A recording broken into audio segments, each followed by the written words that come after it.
What is up, ladies and gentlemen? In today's video, we got a huge upgrade to the Ducati Panigale V4, guys. All right. So, oh my God, I'm so excited. Like, obviously, you guys know from the title of the video, right? But I'm so excited for this. Like, I've been wanting to do this since I've got the bike. The bike sits so tall. Like, I'm almost 6 foot. I'm 5'11", right? And this bike sits so tall. I thought the M1000 sat really tall when I got it. Like, I thought it sat really tall compared to, my other bikes. Like, I thought the M was tall. The Ducati sits, I feel like, at least, I almost say a whole half-inch higher. I feel like it's probably not, but it feels like it's a good half-inch higher than the M1000 sat when it was, stock and fresh suspension and not broke in, stuff like that. So, finally found a way to lower the Ducati in the rear. And the way I have the front, at your own risk, guys. I'm going to be honest with you. Lower the front at your own risk. I will show you how I done it, but at your own risk. All right. I will not be at fault or liable for any of you guys lowering your bike how I did mine. It's my bike. I'm lowering it how I want. I will show you what I done. It's nothing special at all, but I will let you know how I done it, because you may or may not know the forks taper on this bike. They're not like all these other bikes where the fork is literally the same size all the way down, or pretty much all the way down. These forks get smaller when you lower it, so be careful, guys. All right, I'm going to show you that here in just a second. I will get into the tools first. Let's get into that right now. So the tools used: T30, 1/4 inch ratchet, 3/8 drive ratchet, 3-inch extension, and an 8 Allen. Also a tool that you may really, this came in handy for me. This 1/4 inch wrench and a 6. Let's go back over it. 1/4 drive ratchet, T30, 3/8 extension, 8 and 6, and a 1/4 drive wrench. Also used electrical tape and a marker. Tell you why in a minute. Here is the old lowering link. Here, this is what came off the bike, and honestly, I really like the new one better. You guys will not see the new link. I'm going to hide it from you guys. You guys won't see it. Sorry, guys. But we are working on the lowering link right now. Right now, we currently have a 1-inch drop on the bike. So, yeah, I think that's pretty much it. All right, we'll get into this first so I don't forget, because this is a huge one. Really helpful. All right, so when you come in here, you have a bolt here, so a bolt here, and a bolt here. So these 2 bolts you'll loosen up. Then you have these 2 here. For these 2 here, see how I'm going to do this, guys, and record for you. So there's not much. All right, make your job easier if you really want. You can take out this black piece to make your lives easier, and you won't need to do it this way.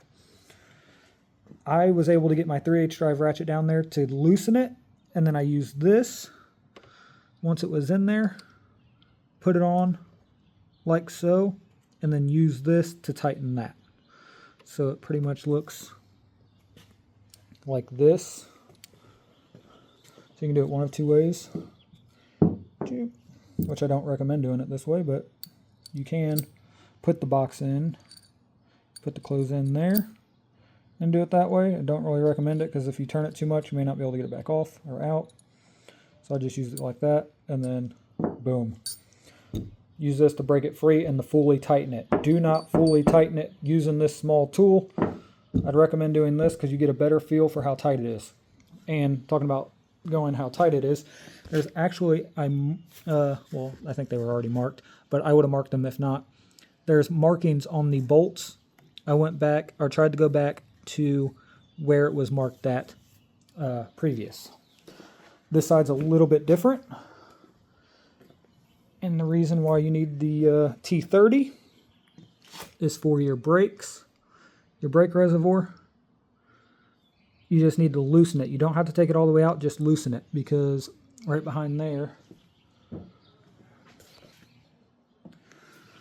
So loosen this T30 up right here, just enough to get some play in this, all right? Because there is a bolt right behind that hose.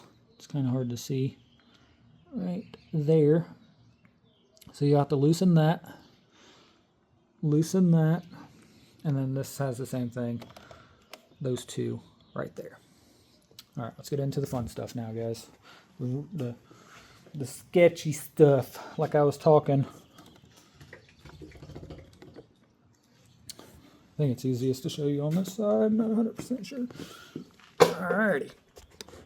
So, video may not do it justice, but right, you can kind of see this faint line right above my finger. It starts to taper, starts to get smaller. Alright, so at your own risk. The good thing is this piece here only holds this. That's all it holds. This clamp only holds your bar ends, all right, your clip-ons. So your main one that clamps is here, that holds everything, and all the weight is this one. And this one still is locked on the thickest part of your fork. So only pretty much half of this is on there. You can really see it right there where it tapers down. And I've looked in there. You can kind of see the little bit of a gap right there. Dang, you can really see that on camera versus what I can see to my eye. And then the bottom, ooh, same way. Oh, you can't really tell. Yeah, you can't really tell. Sorry, guys. Too much in the way. Can't really see it on camera. But, yeah, right there. It's the same way. Right, you can kind of see it maybe on camera. Right here, this fine line where it tapers on the top side. It also tapers on the bottom side. Again, at your own risk, guys. Somewhere in here, I almost think this one's all right. Looking by my eyes, like underneath here, it doesn't look like it's tapered. Like it looks fine from what I can tell. So I'm not too worried about the bottom side. Again, guys, at your own risk, I'm not going to be responsible for this.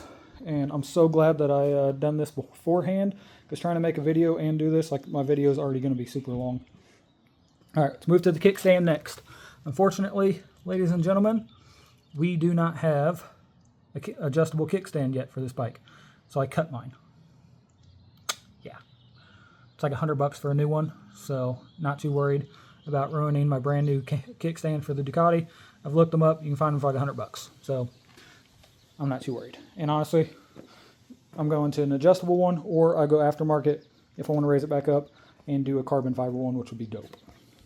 And this is where your tape and marker come into play. I wrap this, so I guess you need a measuring tape too. My measuring tape's over on the other side, but I use the measuring tape from the bottom of the stand up. From the bottom of the stand up, I measured about 1 inch, and then I just wrapped tape around where I was wanting to cut at the bottom of the tape, and I cut off about 1 inch of the kickstand, and then I put it on the ground. Kind of hard to tell here, guys. And I put it on the side stand, and this was the fun and a little bit time-consuming part because I was by myself. So I was constantly putting it on the rear stand, making my, cuts or trying to smooth it out and get it level. So that was fun by myself. So there's a lot of up and down and marking with the marker where I was kind of needing to smooth it out and level it more. That way the whole kickstand is completely flush on the ground, all right? So we got the front, middle, and rear, all right? So I will show you in a second my center stand. For those of you who haven't seen previous videos, what I use for the center stand. So I used my rear stand, threw it under the bike. You actually have to loosen the chain because there's a bolt right there. There's a bolt right there that you got to get to, and the chain, as you can tell, it's literally right in the way. So all I did was loosen the big nut on the other side and loosen this axle to come forward a little bit. If your chain's super loose, or even a little bit of slack, you guys really don't need much slack. You may not even need to loosen your chain at all. Depending on the size of your tool, your extension and stuff, you may not need to. But anyways, loosen the other side, and I just loosened this up. Just a couple clicks to slide it forward, just to give me enough slack. I didn't even adjust the other side. And then, all right, so there's that bolt and this bolt that will come out. But I also used a car jack, just a really small car jack, and placed it right here to support this to get these bolts out. Made my life 1,000 times easier. So I'll show you the jack on the other side, and then I just used a regular floor jack to also hold here to take the weight off of this a little bit. And then once you pull the bolts and stuff out, you can remove that jack to kind of get it out of your way while you're messing with the new link. And actually you don't need the jack again once you get these bolts out. So you can move that little jack out of the way. Use this jack, you can kind of see it right there.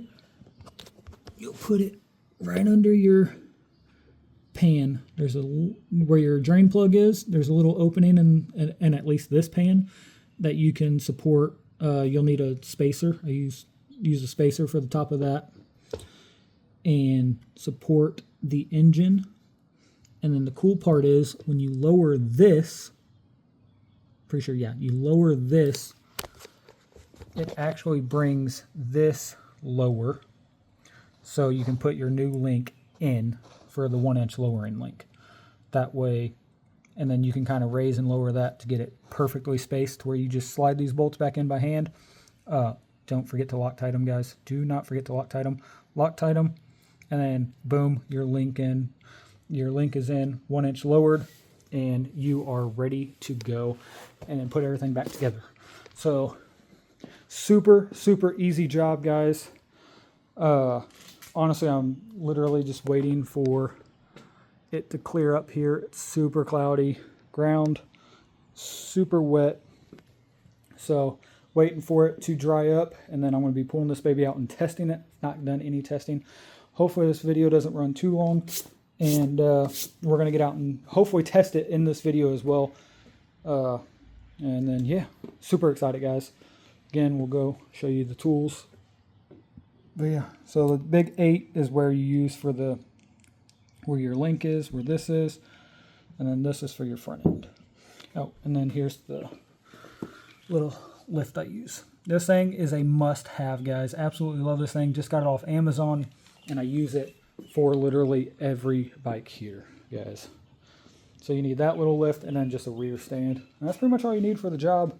A little car jack if you have one. I mean, it's nice. I don't know if you absolutely have to have that little car jack, but it made my life 1,000 times easier. It made the job that much quicker, guys.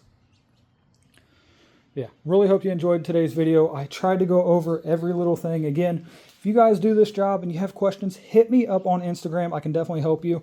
I try not to do this type of work and record at the same time because already this video is so freaking long, and I just went over what I was doing.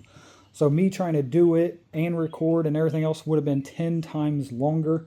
So that's why jobs like this, I'd rather do it and then go back over.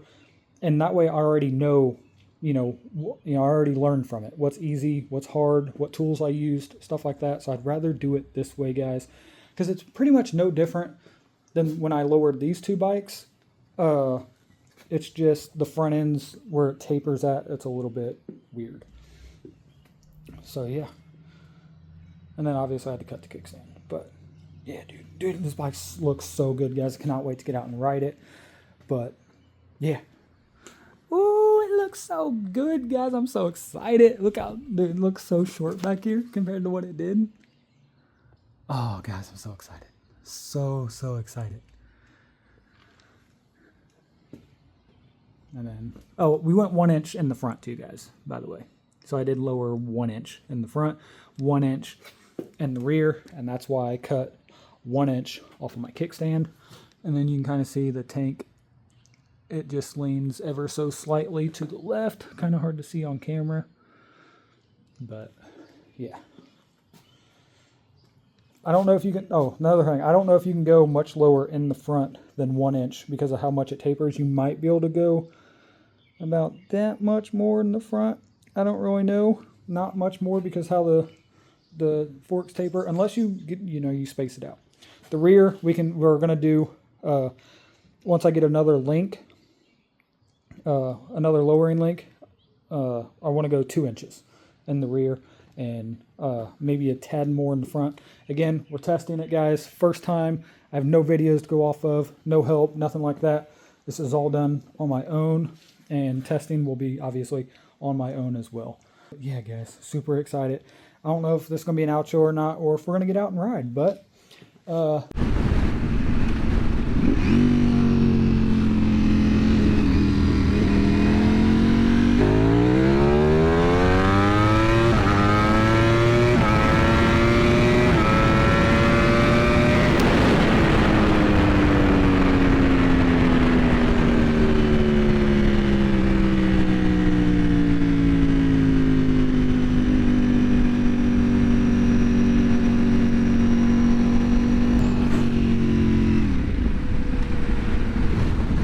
I just want to see something.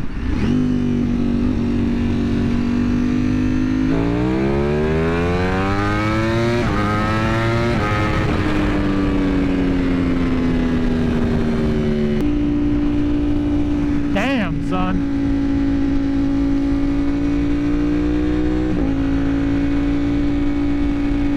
Wow. Alrighty then. That's amazing. Truly amazing. Well, let's go back and do some more mods, guys. Super excited for how that just performed there. Absolutely amazing, guys. Could not be any happier with how that just went.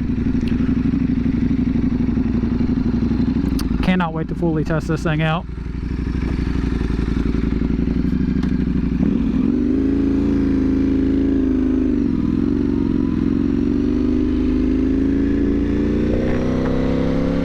That's freaking awesome. So the bike performed absolutely flawlessly. Handled the hit very, very, very well. So now I'm contemplating on doing more mods, or do we leave the bike as is, guys, and see how it goes for at least one weekend, and then we do more mods. I have no idea. I might leave it as is for one weekend to do some more testing, like actual racing and testing.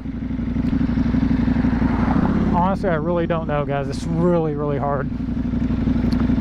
But yeah, let's get some gas, guys. Really hope you enjoyed today's video. I guess this will be the official outro.